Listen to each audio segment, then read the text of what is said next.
Pastoral Care. Call the Morning Focus comment line on 1850 400 964 or email focus@clare.fm. Now, and you can text us, Clare FM, followed by your name and comment 53030, particularly if you want to let us know about where you're hosting a coffee morning today. A caller tells me John Ireland's biggest coffee morning is at the Community Cafe on the main street in Killaloo as well today. Everybody welcome from 10 until 1, and well done to everyone for supporting the hospice services in this region, and specifically with those who have organised their coffee mornings in their own homes, businesses, workplaces, whatever, in your local clubs as well. You can get in touch with those details and we'll be happy to pass them on to other listeners to let them know how they can support Ireland's biggest coffee morning for the hospice. I want to find out a little bit more about the services on offer here at Cahercalla Hospice, and to tell me a little bit more, Maureen Hayward is the Cahercalla Hospice manager, and Sister Eva is the sacristan here, and she also provides pastoral care to patients and their families as well. And you're very welcome for joining us. Welcome. Thank you for joining us, I should say. Sister Eva is from St Xavier's, the Mercy Convent here in Ennis as well, and good to meet you. Maureen, I'm going to start with yourself. Okay. I don't know if this is a typical day at at Cahercalla. It's probably not. No, not really. But No. the hospice fundraiser, the coffee morning we've heard earlier on, is about a very serious side of things. It raises money for very vital services. How important would you say it is? Oh, it's crucial to the whole thing, really. I mean, we have 5 beds here at Cahercalla Hospice, and funding is very important. I mean, we try to be able to facilitate and provide care to a wide range of people all over Clare and even outside of Clare, so funding is very important for that. What kind of services are offered then? What happens? We heard from the example earlier on from Dan Keane in Ennis. Yeah. He told us a very moving story about his brother. He knows what it's like to lose people to cancer, as so many people do out there. And he said, most importantly, he just felt reassured and safe because someone said there would be a bed here in the hospice when it was needed. What happens at that stage? Right. We always try to keep a bed here in the hospice for anybody that's living out in the community. I mean, obviously GPs refer in to us, the palliative care nurses refer in to us, and the hospitals refer in to us. And sometimes people come in to us for pain and symptom management. They come in for respite, just to give the families a bit of a break, or they come in for, sadly, end-of-life care. So it's very important for people that if they're struggling out there, they've done their very best, they need a little bit more care and help, and it's very important that there's a bed available for them when they need it, whether it's in the middle of the night or whether it's a weekend. So we always try to keep a bed free for people like that. Right. When you meet people, I suppose it's a difficult time for the patient, for their family as well. You have to be there to hopefully make things a little easier. It's a very, very difficult and challenging time, and no matter what age the person is, you know, somebody who is going to die, it's very difficult for any person at any age, you know, so it's very important that we're there to support the families as well, and to, you know, to help them, to, you know, support them and give them a little bit of advice and just be there for them, really. We have a lovely family room, and it means that their families can stay, you know, during the night time if they need to. There's facilities there to make tea and coffee and things, and just to have time, you know, to be able to go away, to come back and to have time and to make time available for people. You know, it's very important. Sometimes you might not have to do very little for the person in terms of physical care, but the emotional care and the psychological care is very, very important. And just having the time and the support and talk them through the next stages, because people are frightened. They don't often know what to expect, and it's very important to be able to give them that support. I suppose none of us know really what to expect. Nobody knows it's not something you expect. prepare for. Absolutely not, and unless you go through it yourself. And every person will make it, it's a different journey for everybody. You know, some people might have been through it before, they might know what to expect, but it doesn't make the journey any easier, even if they have been through it before.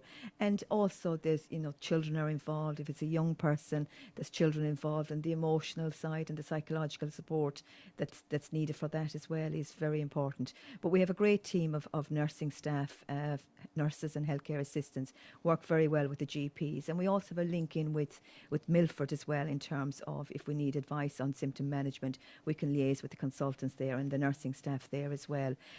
We work as a big team here. We have access to various services like chiropody services, hair service, pastoral care, you know, spiritual care, counselling, social workers. So we've a wide service that we can tap into. Some people's stay here is probably very short. Some people's stay can be a matter of hours. whereas other people can be here for a few months. So it very much, depends on the individual. Each person is very unique and very special and very different, and what they're going through is very unique and very different for them as well. So, and we have to incorporate looking after the person as well as looking after the family. That's very important. Is it difficult for staff, Maureen, as well? Because you're meeting some very tough situations. It is very difficult for staff because even though, we've been doing it for quite a while, you still get very emotionally involved, and you get to know the person, if they're here a while, you get to know them very well. You can see their pain and their anguish and the uncertainty in their eyes and that. And it can be very emotional for staff and very draining for staff as well. But we get great support within the hospital, and we have access to counselling as well. Can you see the difference it makes, Maureen? Do you get a reward out of it? Oh, in that? absolutely. I suppose we're very privileged to be able to help people in their hour of need, really. It's very rewarding, yeah. Sister definitely. Eva, good morning to you also. Good morning, John. Nice to meet you as well. Sister Eva, when did you get involved with the Clare Hospice at Cahercalla? Now, about 5 years ago when I came back from America, I was looking for a faith community, and I got a job here as a librarian. And then finally, when the sisters of the John of God sisters moved on, Rose asked me would I come and help out in the sacristy, and would I help out as in the pastoral care of the patients here. And it's an honour and a privilege to be here. And You were in America for a long time? 43 years. Where do you come from, Sister Eva? I come from Tulla originally. Right. Just out the road, yes. So you decided to come home? So I came home to retire here, yeah. And I was looking for a niche, you see, and so the good Lord led me to Cahercalla. Right. And I'm so glad I'm here because I find it very rewarding. And we're very blessed here because we have Mass here every morning, and the priests from the parish come, and a lot of the patients are able to come in, and the ambulatory ones, and the nurses are wonderful for bringing in the other patients. And Mass is broadcast through all the wards, and we have a whole team of pastoral care people that are lectors and communion ministers, and communion is brought to the wards every day, and the nurses accompany the communion minister, and so they help us, to see if they're able to swallow the communion, do they need a glass of water, and it's a wonderful honour and a wonderful privilege to be able to do it. And another important part of our ministry here too is the sacrament of the sick, the anointing of the sick. And the anointing of the sick is done once a month, every Wednesday, first Wednesday of every month. And 2 extra priests come out from the parish, and they go through the wards and give the anointing of the sick to the patients. And every year we have a very special celebration, a memorial mass for all those who have passed away. And the patient or the families are invited to come back and be part of that. They're all invited to come. And a special candle is prepared for each patient that died during the year. Okay. And that's given to them as a memento. And I've heard from people that's very healing time. I've heard from people who would come along to that. All right, Maureen, that's a very important part of what happens here as well, because people might be here for a short time. They'll never forget those last days of a loved one's life here, and they feel a connection, I think, to Cahercalla. They do indeed. That's very rewarding, very important for them, because I suppose they've had time to think about, time might have passed, and they'll have time for healing, and I think that also helps with the healing, to come back and have the Mass and have their loved one remembered as well. Okay, you think that's healing, I suppose, with time, I suppose, comes maybe that healing, or maybe that peace perhaps, but people always want to remember and come back, I suppose. Right, and when they come back, I'd say it's a great healing process for them.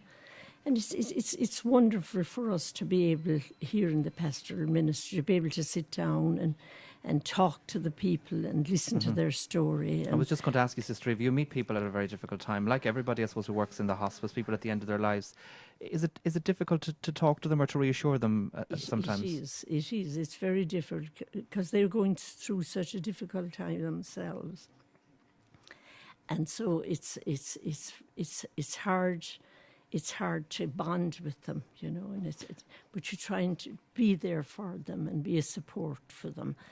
And, you know, these people are people of great faith. They have great faith. And, you know, my experience is that you've a lot of living saints in a place like this, people that have had deep faith all their lives, you know, and that are very patiently suffering and, you know, and patiently going through the aging process. And they're an inspiration to me. They're a real inspiration to me. Maureen, the spiritual needs are part of the hospice package, I suppose, or what's provided here to people. But is faith important to everyone, would you say, if things changed? Well, for some people, there sometimes can be a lot of anger. They can lose their faith maybe for a while, and they can come back to their faith again. Their culture is very important, and not everybody is Roman Catholic, so obviously we have to cater for everybody's spiritual needs, and it's very much based on the individual. We don't push faith on anybody. It has to come from them. We're there to support them and obviously can assist them with any spiritual care that they may need, but you have to let them go at their pace, because they're going through a lot of anguish. And so it's about everybody's individual needs, individual whatever they needs need. Is very, very important. If they need someone just to talk to, or maybe not to sometimes. Absolutely, just to be there, just to listen, just to be there, maybe just to hold their hand. Sometimes it's not about talking, it's just about, making sure that they're comfortable, that they're symptom-free, that they've no pain, and, that you create a tranquil environment for them, that they feel relaxed and at ease, really. Sister Eva, the people who come to the memorial mass then are the bereaved, the ones left behind, and they have a tough challenge as well. And you speak to them too. Yeah, we have got to kind of bond with. We bonded with them already, and so you speak to them, and you get to know them, and see where it has been for them since their bereavement, and how they're coping with the loss, and how they're helping each other along, and taking it from there. And yeah, the final days can be so important, and the quality of care or the level of care received, then does it make a big difference for those left behind, do you think? Oh, I think so. And here in Cahercalla there's great support for the family, there's great, the nursing staff are fantastic, and very good. Yes. Maureen said that the staff get something back out of it, or they can see the difference it makes. What do you get out of it, Sister Eva? How do you find working here? Oh, I find it very rewarding, and I find it, it puts my priorities right. To get my own priorities. I suppose, to give us all some perspective. Yes, it does. It puts life in perspective. That's right. Sister Eva, thank you very much for talking to us, and lovely to meet you. And thank also you, Maureen Hayward, the Cahercalla Hospice Manager as well. Continued success to you. Thank you. And I suppose, Maureen, anyone out there fundraising, maybe we'll get an indication from you on what you've been saying, that their money is going to go to a good cause and to help others. Yeah. Continue the services. Absolutely. Thanks very much for joining us this morning. Maureen Hayward and Sister Eva here is the pastoral worker and sacristan here at Cahercalla as well. And glad to have you back for your retirement as well, Sister Eva. Welcome home. Great to be here. Lots more entertainment to come. We're also finding out about more activities as well here at the Clare Hospice at Cahercalla. And you can get in touch if you're fundraising yourself, if you're having your own coffee morning. Text Clare FM followed by your name and comment 53030.